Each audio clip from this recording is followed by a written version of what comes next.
Hello everyone. This is my video presentation or subject HAP, Kaiser Orlando. This is my final project for HAP.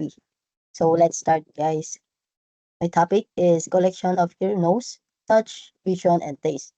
Tatalakayin natin mga conditions and it is possible treatment. Ayun yung mga dapat nating talakayin ngayon. So let's proceed. What is ears?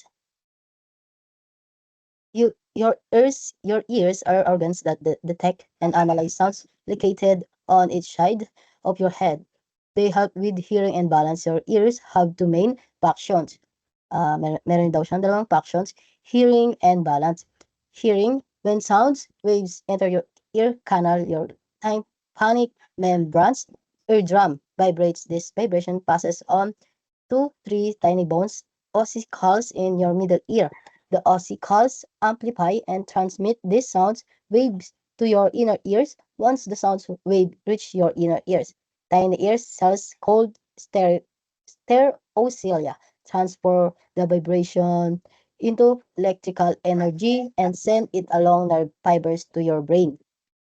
The balance naman, your inner ear contains semicircular canals filled with fluid and hair-like sensors. When you move your head, the fluid you move your head, the fluid inside this loop-shaped canal sloshes around and moves the hairs. The hairs transmit this information along the vestibular nerve to your brain. Finally, your brain sends signals to your muscles and to help you stay balanced. Yun. And there is potential complication of an ear infection. Ear infection usually clear up without interventions, but they may recur. The rare but serious complication may follow an ear's infection. Hearing loss, speech or language delay in children when is more common when there is chronic fluid in the middle ear. Mastoiditis, an infection of the mastoid bone in the skull, meningitis. A bacterial infection of the membranes covering the brain and spinal cord, rupture eardrum. How are ear infection treated? While most mild ear infections clear up without interventions, the following treatment can also help. Ito daw yung mga nakakatulong.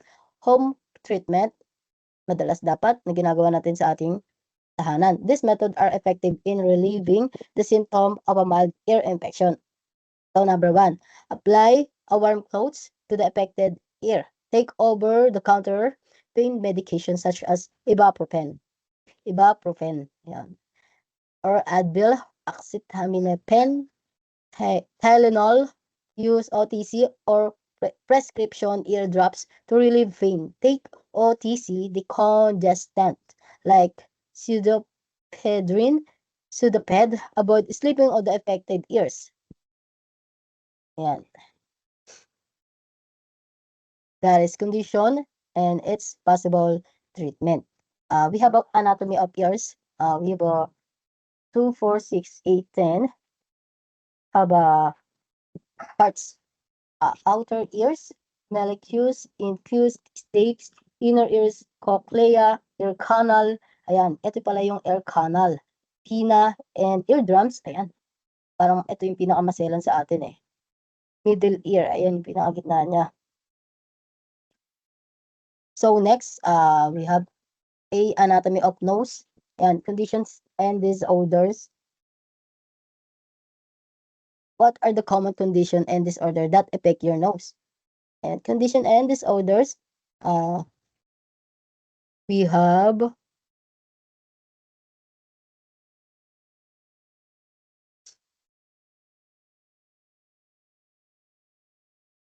nasal congestion is the most common condition affecting your nose. This happens when allergens or pathogens, viruses, bacteria, or fungi cause inflammation of your nasal passages.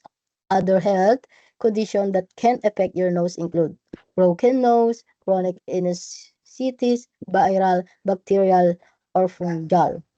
Deviated septum, high fever, allergic rhinitis, nasal polyps, nasal valve collapse, nosebleed, and epistaxis, saddle nose.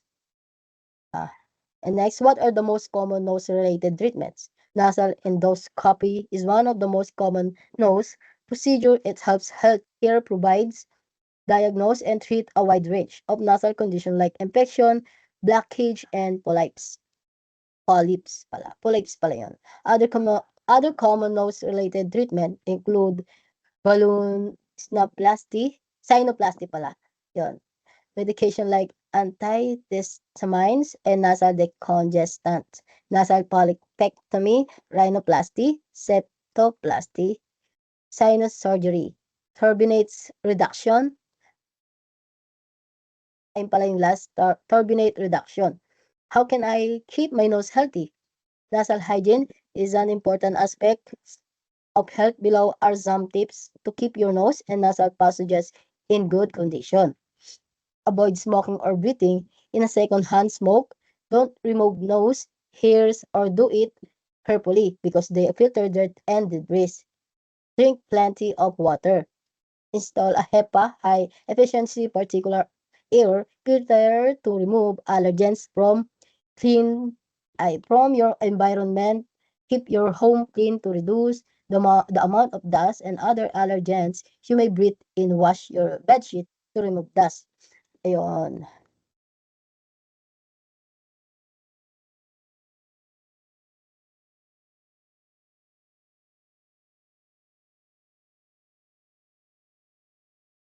Your nose is a structure that sticks out from the middle of your face. Yan, is the entrance of your respiratory system. It warms, condition, and filter the air you breathe. It also houses your olfactory organs, which gives you your sense of smell. What does your nose do? What does your nose do nga ba? The human nose has many important jobs related to your breathing and your sense of your smells. Your nose allows allows air to enter and oxygenate your body daw. Contribute to how you sound when you speak, filter and cleans air to remove germs and allergens. Give you a sense of smell, warm and moisture air so it can move comfortable into your respiratory system. What are the parts of your nose? Ah, siguro magbibigay lang tayo ng mga tatlo. Ayan, the outside parts of your nose, the parts you can see consist of your bone, cartilage, yan, cartilage natin, and fatty tissues. They include your number one, nasal roots, the top part of your nose, located between your eyebrows when your nose connects to your face, nasal apex. The bottom part of your nose that houses your nostrils and taper up into a rounded tip. Ayan. And nasal dorsum, the middle part of your nose between your nasal roots and nasal apex. Yan. Yan. We have an anatomy of nose. Frontal sinus, nasal bone, ethmoid sinus, maxillary sinus, cartilage, and sinasabi ko kanina, fibrofatty tissue, nostril. And the next is the touch. Yun, ayun, meron din tayong touch. We have a condition and disorder. Tinatawag nilang hapephobia. Hindi ko siya maano, hapephobia. Fear of touch, yan. Meron tayo dito symptoms. Anxiety, touch fear, rapid heartbeat, shortness of breath, nausea. Ayan mga dahilan, yan, trauma, para magiging, ito na talaga yung effect. Trauma, societal, genetics, environmental, cultural, and sa mga doctor naman, psychologist, yan, CBT therapies, exposure therapies, psychiatrist, trauma therapies. And meron tayong treatment, CBT therapy, exposure therapy, medication, assessment, changes, relaxation. What is the touches or hep, phobia fear of being touches? Is an intense irrational fear of being touches it. is different from hypersensitivity, which is physical pain associated with being touched. People with happyphobia feel extreme distress over the thought of being touched. This anxiety can lead to physical symptoms like nausea, vomiting, or panic attack. What is happy, happyphobia? Happyphobia. What is happyphobia nga ba? Is an intense, overwhelming fear of being touched. Many people don't like being touched by strangers, but but is significant distress over being touched by anyone, even family or friends. For some people, they fear is specific to touch by people of one gender management and treatment. How is happyphobia treated? Treated for happyphobia aims to help you manage symptoms so they do not interfere with your life. Common happyphobia treatment option touches included. Yeah. We have two, siguro mga tulang muna kasi masyado na siyang mahaba. Exposure therapy is one of the things. With this treatment, you gradually introduce a specific fear into your thoughts, or like for example, you may imagine receiving to touch on the arm from a trusted loved ones. Over time, you may practice receiving the touch in a person. Exposure therapy is often the first treatment for a specific phobia. The therapy is a success for about 90% of people who stick with it. Ito naman yung eye movement desensitization and reprocessing is often effective for people who have experienced trauma. During therapy, you focus on the traumatic memory while being stimulated by specific rhythmic movements. How can I manage happyphobia symptoms? You should also learn coping strategies to manage anxiety or panic attack symptoms. You can exercise consistently. Yan, palagi dapat natin yung ginagawa. Learn breathing techniques. Yan. Mag-inhale, exhale po tayo sa araw-araw kapag hindi na natin mahanap yung ating hininga na meron tayo. Yon. Practice mindfulness or meditate to reduce stress. And that's right. That's enough. And we have a next is vision and taste, condition and treatments. Psychology of taste, ayan, meron din tayo nito. And vision enhanced roller. Ayun, simula sa maliwanag na ating mata. Ayan, ito, kinalabasan. Can temporarily reduce focal size, helping to remove the eyes, ability to confuse of close range while maintaining clear distant vision. How is that important? This vision and taste condition.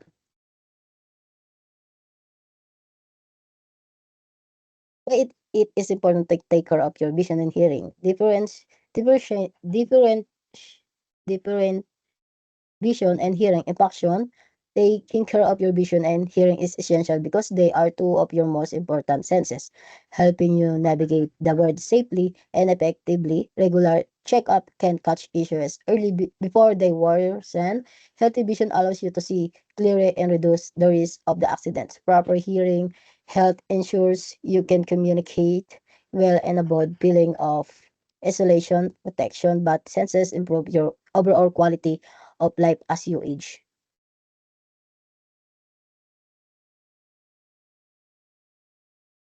And vision and taste condition are health issues that affect how we see and taste things. Vision condition can range from blurry vision to color blindness and other sight impairments. Common causes include aging, genetics, or injuries to the eyes. Taste condition affect how things taste or might make it hard to taste at all. This can be caused by factors like infections, allergies, or even side effect from medication. Uh, Treatment option vary based on the specific condition and cause for vision issues. Treatment may include glasses, contact lenses, or even surgery like LASIK. Ayun yung tinatawag nilang classic.